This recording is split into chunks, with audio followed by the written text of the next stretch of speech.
அன்பு நேயர்களே வணக்கம். லோகா சமஸ்தா சுகினோ பவந்து, வாழ்க வளமுடன். இன்றைய பஞ்சாங்கம் மற்றும் இன்றைய நாளுக்குண்டான சிறப்புகளையும் விரதாதி விசேஷங்களையும் பற்றியும் பார்க்கலாம்.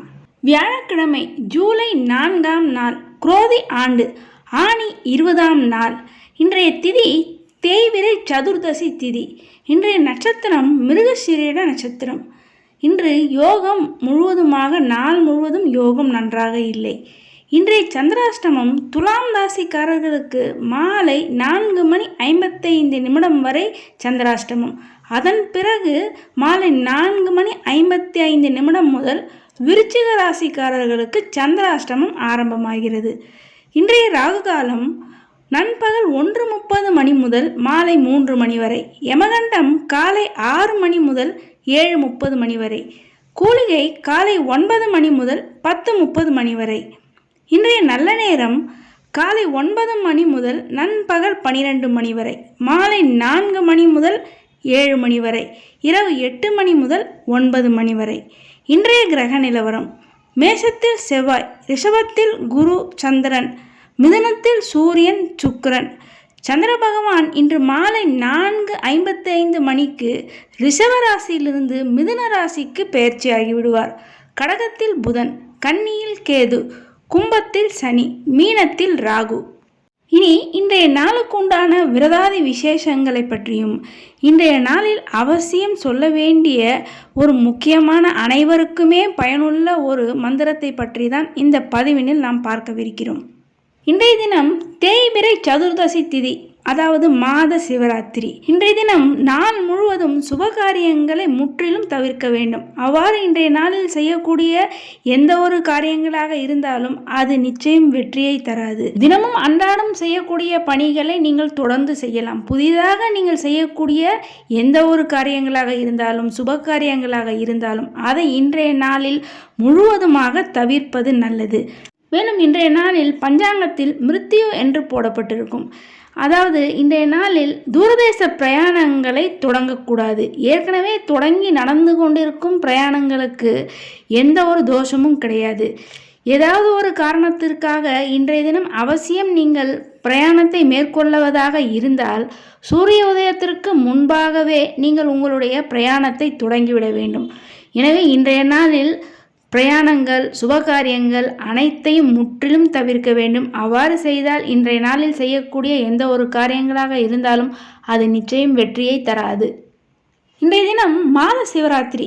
சிவபெருமானுக்காக இன்றைய தினம் விரதம் இருந்து கண் விழித்து இன்று நாள் முழுவதும் சிவமந்திரங்களை சொல்லி சிவபெருமானுக்கு 4 ஜாமங்களும் பூஜை செய்து வழிபாடு செய்ய சிவபெருமானுடைய பரிபூர்ண அருள் என்பது நிச்சயம் கிடைக்கும். சிவம் என்ற சொல்லுக்கு மங்களம் என்று பொருள். மங்களங்களை அள்ளித்தரக்கூடிய அந்த சிவபெருமானுடைய அந்த சிவநாமத்தை, அந்த பஞ்சாட்சர நாமத்தை இன்று நாள் முழுவதும் எந்த அளவுக்கு யாரெல்லாம் சொல்லி வழிபாடு செய்கிறார்களோ அவர்கள் வாழ்வில் அந்த அளவுக்கு நன்மையும் மேன்மையும் நிச்சயம் அடைவார்கள்.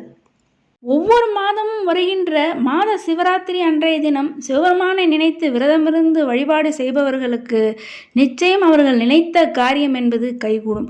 மேலும் அவர்களுக்கு வாழ்க்கையில் உள்ள தடைகள், தோஷங்கள், பாவங்கள் அனைத்தும் நீங்கி சிவபெருமானுடைய பரிபூர்ண அருள் என்பது நிச்சயம் கிடைக்கும். மிக முக்கியமாக இந்த மாத சிவராத்திரி நாட்களில் திருமண தடை உள்ளவர்கள் இந்த சிவராத்திரி நன்னாளில் சிவபெருமானை நினைத்து விரதம் இருந்து நான் சொல்லும் இந்த பாடலை சொல்லி சிவபெருமானை வழிபாடு செய்ய நிச்சயமாக அவர்களுக்கு ஓரிரு சிவராத்திரி தினங்களுக்குள்ளாகவே நல்ல வரன் என்பது அமையும். இது உண்மையிலேயே நடந்தும் உள்ளது. அதனால்தான் இந்த பதிவில் உங்களுக்கு இந்த பாடலுடன் சேர்த்து உங்களுக்கு தருகிறேன். நீங்களும் இந்த சிவராத்திரி விரதத்தை அனுஷ்டித்து இந்த சிவபெருமானுடைய இந்த பாடலை சொல்லி அனைவரும் நிச்சயமாக பயன்பட வேண்டும் என்ற நோக்கத்தோடு தான் இந்த பதிவை உங்களுக்கு தருகிறேன். கும்பகோணம் அருகில் மயிலாடுதுறையில் திருமணஞ்சேரி என்ற ஒரு திருத்தலம் உள்ளது. இந்த திருத்தல இறைவன் கல்யாண சுந்தரேஸ்வரர். அந்த திருத்தலத்தினுடைய அம்பாள் கோகிலாம்பாள். அந்த கல்யாண சுந்தரேஸ்வரர் அந்த பெயரானது வடமொழி பெயர்.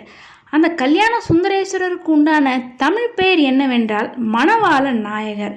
அதேபோல் கோகிலாம்பாளுக்கு யாழ்மொழி அம்மை என்று பெயர். இந்த திருத்தலத்தில் கல்யாண சுந்தரேஸ்வரர் யாழ்மொழி அம்மையுடன் திருமண கோலத்தில் பக்தர்களுக்கு காட்சி அளித்து அருள்பாலிக்கிறார்.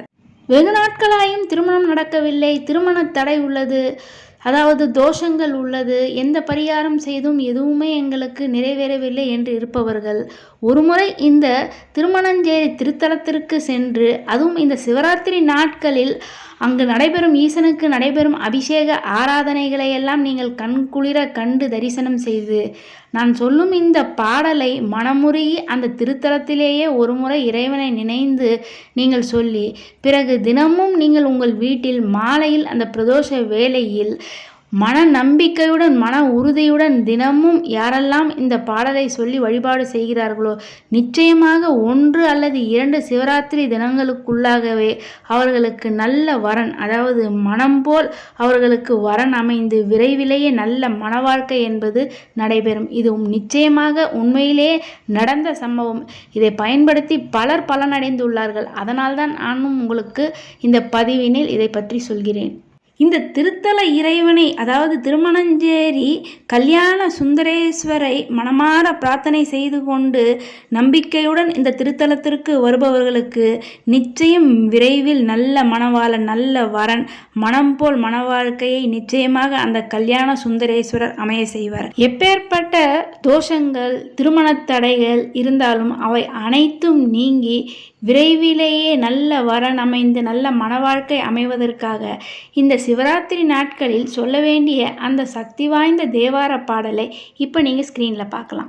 விதியானை விண்ணவர் தாம் தொழுந்தேத்திய நிதியானை நீள் சடை மேல் நிகழ்வித்த வான் மதியானை வன்பொழில் சூழ்ந்த மணஞ்சேரி பதியானை பாடவல்லார் வினைப்பாருமே. இந்த பாடலினுடைய கடைசி வரிகளிலேயே வினைப்பாருமே, வினைப்பாருமே என்றால் வினைகள் எல்லாம் மாறும், அனைத்து கஷ்டங்கள், தோஷங்கள், தடைகள் அனைத்தும் நீங்கும் என்பதுதான் பொருள். இந்த சக்தி வாய்ந்த பாடலை இந்த சிவராத்திரி நாட்களில் யாரெல்லாம் சொல்லி சிவபெருமானை வழிபாடு செய்கிறார்களோ, நிச்சயமாக அவர்களுக்கு அனைத்து வித தடைகளும் தோஷங்களும் விலகி விரைவில் மனம் போல் மன வாழ்க்கை என்பது நிச்சயம் தானாகவே அமையும். திருமண தடைகள் உள்ள ஆண் பெண் இருவருமே இந்த சிவராத்திரி விரதத்தினை கடைபிடித்து சிவபெருமானுக்கு உரிய இந்த சக்தி வாய்ந்த தேவார பாடலை சொல்லி நீங்கள் நிச்சயம் நம்பிக்கையுடன் பிரார்த்தனை செய்து சிவபெருமானை வழிபாடு செய்ய நிச்சயம் அனைத்து வித தடைகளும் நீங்கி அனைத்து வித கிரகதோஷங்களும் நீங்கி விரைவில் சிறப்பான நல்ல மன வாழ்க்கை என்பது அமையும். திருமணஞ்சேரிக்கு அனைவராலும் இந்த சிவராத்திரி நாட்களில் செல்ல முடியவில்லை என்பவர்கள் நீங்கள் உங்கள் இல்லங்களில் இருந்தே அந்த திருமணஞ்சேரி கல்யாண சுந்தரேஸ்வரரையும் கோகிலாம்பாளையும் மனதார நினைத்து சிவராத்திரிக்கு உண்டான விரத முறைகளை நீங்கள் அனுஷ்டித்து அந்த சிவராத்திரி அன்றைய தினம் இரவு கண்விழித்து சிவபெருமானுக்கு உரிய இந்த பாடலை நம்பிக்கையுடன் யாரெல்லாம் பாடி இந்த மாத சிவராத்திரி நாளில் சிவபெருமானை யாரெல்லாம் வழிபாடு செய்கிறார்களோ நிச்சயமாக அவர்களுக்கு வெகு விரைவில் நல்ல மன வாழ்க்கை என்பது அமையும்.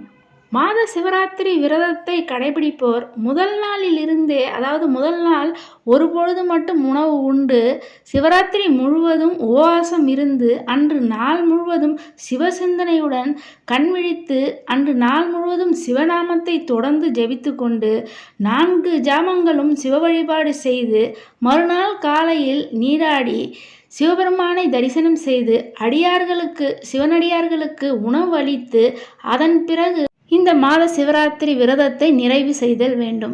அன்பு நேயர்களே, இது போன்று தினமும் பஞ்சாங்க விவரத்தையும் அன்றைய நாளுக்கு உண்டான முக்கிய விரதாதி விசேஷங்களை பற்றி தெரிந்து கொள்வதற்கு நமது சேனலை இதுவரை சப்ஸ்கிரைப் செய்யாத அன்பர்கள் சப்ஸ்கிரைப் செய்து பெல் பட்டனை அழுத்தி தொடர்ந்து இணைந்து ஆதரவு தர அன்புடன் கேட்டுக்கொள்கிறேன்.